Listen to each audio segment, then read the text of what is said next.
If you really want to know how to do your bicep curls, go listen to your favorite fitness influencer, go scroll through TikTok for a whole hour, and it's not really going to benefit you at all. If anything, these exercises aren't really doing what you think they're doing. Essentially, they're not really benefiting you at all in the long run, and it's going to prevent from you maximizing the amount of stimulation that you could possibly get from having the proper alignment on your bicep exercises and by you not having improper form. In this video, I'm going to demonstrate 3 mistakes that people usually do when they're doing bicep curls, and with these mistakes they usually cause stress to your wrist, your shoulder, and your elbow. So what's the point of doing that when you can do it properly? And if you really care on how to do it properly, well then stay till the end of this video so you could essentially learn in-depth information, how to do it properly, different sorts of alignments, which one is the most beneficial, and from there we'll go. Mistake number 1, this is caused by excessive shoulder flexion, and this happens by you letting your upper arm drift too forward and your anterior delt comes into place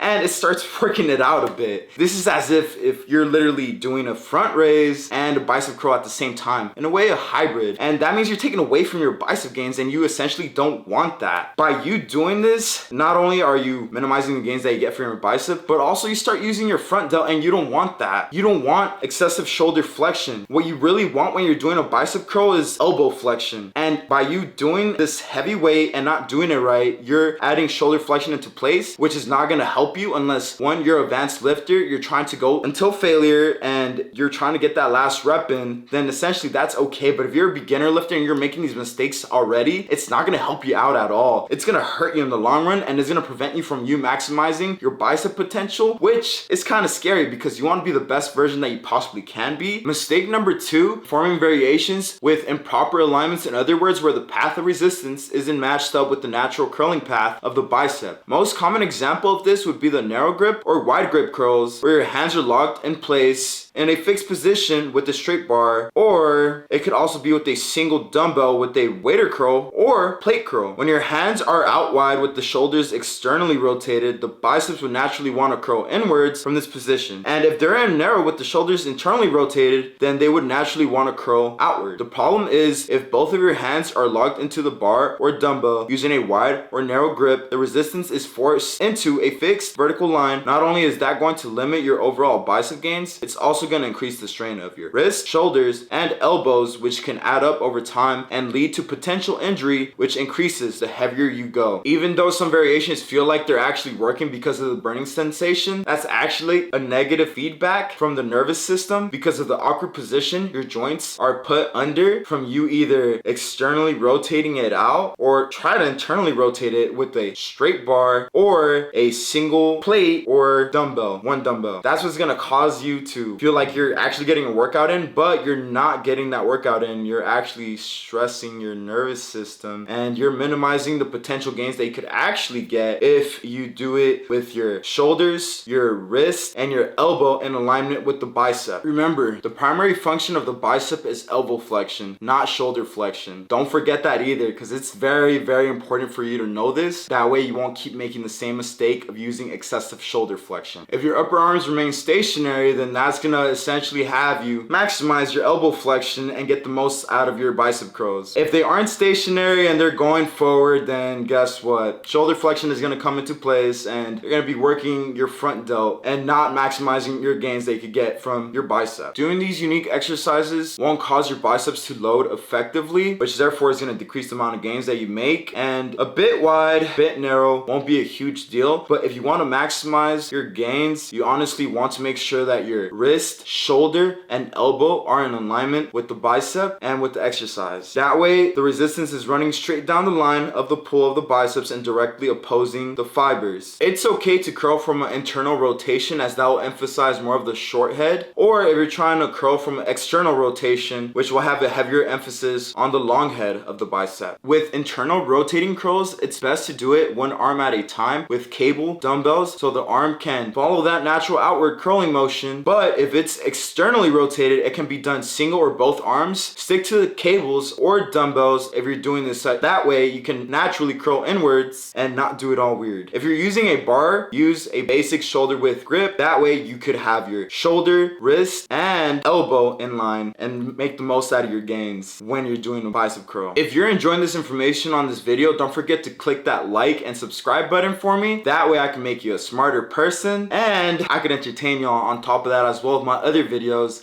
and make sure you become the best version of yourself that you possibly can. Mistake number 3, selecting exercises based on how you purely feel isn't a direct or proper way to honestly do it. Just because you feel a burning sensation, just like I talked earlier on mistake number 2, it's a negative feedback. So therefore, your brain is kind of saying no, and it's not really a sensation that you probably thought was going to help you grow. Honestly, you could literally just use mid-range curls, which could be a bar, cable, dumbbell, align it properly, make sure that it's right here, your elbow, your wrist, and your shoulders are properly aligned, and from there, you can maximize the amount of gains that you want to get. The best variations are the ones that are properly aligned because it won't put your joints in an awkward position and you can keep working on it. Even if you do a basic curl for the longest of time, honestly, you could reach your max bicep potential, or you could even grow even further than what you are currently with the exercises that you're currently doing. The way I built my biceps was mid-range curl selection exercises, whether it was dumbbells or the straight bar, but I made sure that I was in an awkward position and I was at basic shoulder width apart when it came to that. And through that, I was able to build these babies right here.